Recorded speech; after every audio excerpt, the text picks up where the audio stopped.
Assalamualaikum warahmatullahi wabarakatuh.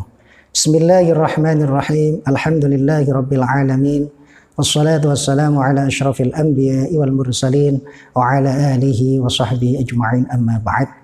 Saudara para pemirsa yang budiman dimanapun Anda berada, selamat berjumpa kembali melalui Kultum Ramadan dengan tema ghibah di media sosial. Ghibah adalah sesuatu yang sangat dilarang oleh agama Islam. Ghibah merupakan bagian daripada aktivitas yang dapat menggugurkan pahala puasa Ramadan. Oleh karena itu, sebisa mungkin kita jauhi dan kita hindari. Rasulullah SAW pernah bertanya, "Atadruna mal ghibah?" Apakah kalian semua tahu apa itu ghibah? Para sahabat menjawab, Allah wa rasuluhu a'lam. Allah dan Rasulnya yang lebih tahu. Kemudian Rasulullah SAW bersabda, "Dzikruka akhaka bima yakrah." Engkau menuturkan sesuatu yang tidak disukai oleh saudaramu. Membicarakan saudaramu sesuatu yang tidak disukainya. Itulah yang disebut dengan ghibah. Kemudian para sahabat bertanya, "Afara'aita in kana fi akhi ma aqul?" Bagaimana wahai Rasulullah jika yang saya bicarakan ini benar adanya pada saudara kita? Jawab Rasulullah dengan diplomatis, "In kana fihi ma taqul faqad ightabtahu wa illam yakun fihi faqad bahattahu." Jika yang kau bicarakan itu benar adanya pada saudaramu, maka engkau disebut ghibah. Dan jika itu tidak benar, maka itu disebut berbohong atau fitnah. Rawahu Muslim. Ghibah itu adalah membicarakan sesuatu yang tidak disukai oleh saudara kita. Kalau yang dibicarakan itu memang benar adanya, itulah yang disebut ghibah. Tapi kalau tidak benar adanya, berarti itu disebut dengan fitnah. Oleh karena itu, kadang kita tidak sadar, kadang tidak merasa itu adalah dosa. Kita menulis status di media-media sosial, apa itu Facebook atau Instagram atau media yang lainnya. Kita menghibah orang lain tanpa sadar bahwa itu adalah dosa. Ini yang perlu kita sadari. Karena kita yakin kita hidup di dunia yang mungkin tidak bisa lepas dari namanya media sosial. 24 jam HP bersama kita. Suatu saat kita bisa mengubah statusnya. Tapi ingat, jangan isi status kita di media sosial dengan perkara-perkara yang ghibah. Kalau di zaman dahulu mungkin orang ghibah dengan membicarakan kejelekan orang lain, itu tersebarnya tidak sebanyak zaman sekarang. Mungkin hanya orang-orang kampung, mungkin hanya sebatas kawan-kawan di kantor. Tapi subhanallah, dengan kita menghibah melalui media sosial, menulis status tentang pembantunya yang kurang cekatan dalam melayani, kemudian menulis tentang tetangganya yang sedang kecelakaan atau sebagainya, yang intinya adalah menghibah, dan ghibah itu lebih lama. Karena di media sosial jangkauannya lebih banyak orang yang membaca, lebih banyak orang yang mendengar, dan keberadaannya lebih lama. Ini harus benar-benar kita waspadai. Dosa yang kadang-kadang tidak kita sadari, yaitu ghibah di media sosial. Kalau kita tanyakan hadis Rasulullah SAW itu kan tentang membicarakan. Apakah menulis juga sama, Ustadz? Dalam kitab Is'adur Rafiq dijelaskan, wa minha kitabatu ma yahrum an nutqu bihi.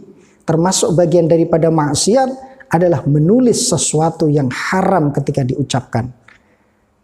Jadi sesuatu yang haram ketika diucapkan, ditulis pun hukumnya sama. Jika kita haram membicarakan kejelekan orang, jika kita haram menghibah kepada orang lain, maka menulis ghibah pun hukumnya adalah sama. Ini subhanallah. Ini yang perlu kita waspadai bersama. Kemudian selain orang yang menghibah, para pendengar, para pembaca itu juga memiliki hukum yang sama. Imam An-Nawawi dalam kitab Hilyatul Anwar wa Syi'arul Abrar menyebutkan, i'lam annal ghibah kama yahrumu 'alal mughtab dzikruha yahrumu 'alas sami istima'uha wa iqraruha. Ghibah itu sebagaimana diharamkan kepada orang yang melakukan ghibah, diharamkan pula bagi para pendengar, bagi para pembaca. Subhanallah. Jadi kita yang tidak menulis status ghibah, tapi kita ikut membaca status yang ghibah. Bahkan mungkin dibaca sampai awal sampai selesai. Atau kita mendengarkan orang yang sedang ghibah. Ada orang yang membicarakan gosip, baik itu di media sosial ataupun di televisi, dan kita mendengarkan dengan seksama. Itu pun kita termasuk bagian daripada orang yang menghibah, yang bisa merusak pahala puasa kita.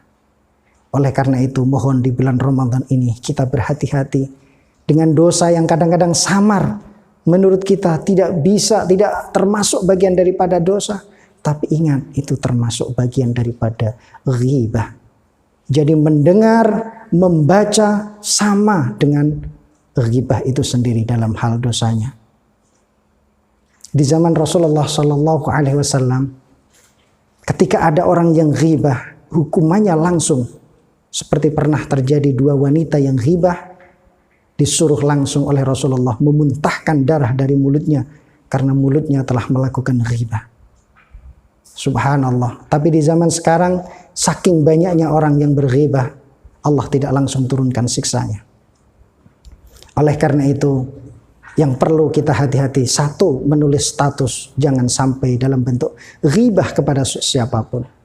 Membaca, mendengar, kita juga jangan ikut campur dalam membaca sesuatu yang berbau ghibah dan mendengarkan sesuatu yang berbau ghibah. Kemudian yang ketiga, yang terakhir, termasuk juga bagian daripada orang ghibah, orang yang mendukung. Misalnya ada orang membuat status yang isinya adalah ghibah, kemudian kita ikut like, atau Instagram di follow, atau di YouTube di subscribe. Itu adalah bentuk-bentuk dukungan kepada sesuatu yang dilarang oleh Allah. Maka kita mendapatkan dosa yang sama dengan orang yang melakukan ghibah tersebut. Oleh karena itu mohon berhati-hati. Di bulan Ramadan, bulan yang penuh keberkahan ini, mari kita isi dengan amalan salihah. Jauhkan diri Anda dari ghibah, terutama di media sosial. Bahkan Imam At-Tabrani meriwayatkan sebuah hadis, al-ghibatu asyaddu minaz zina. Ghibah itu dosanya lebih dahsyat daripada berzina. Qila wa kaifa? Bagaimana bisa terjadi demikian? Qala ar-rajulu yazni thumma yatubu fayatubullahu alaihi. Ada seorang laki-laki yang sedang berzina, kemudian bertobat kepada Allah, maka Allah akan menerima tobatnya. Wa inna sahibal ghibah, sementara orang yang melakukan ghibah, la yughfaru lahu hatta yaghfiru lahu sahibuh.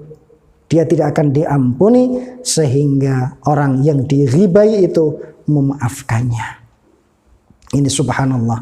Berarti ghibah ini dosanya berat, harus mencari orang yang dighibai untuk mohon ampunan. Oleh karena itu marilah kita manfaatkan bulan Ramadan dengan sesuatu yang bermanfaat. Perbanyak baca Al-Quran, perbanyak beribadah kepada Allah Subhanahu wa Ta'ala, dan berhati-hati dengan yang namanya ghibah walaupun melalui media sosial. Semoga ada berkah dan manfaatnya. Mohon dimaafkan kurang dan lebihnya. Wallahul muwaffiq ila aqwamit thoriq. Wassalamualaikum warahmatullahi wabarakatuh.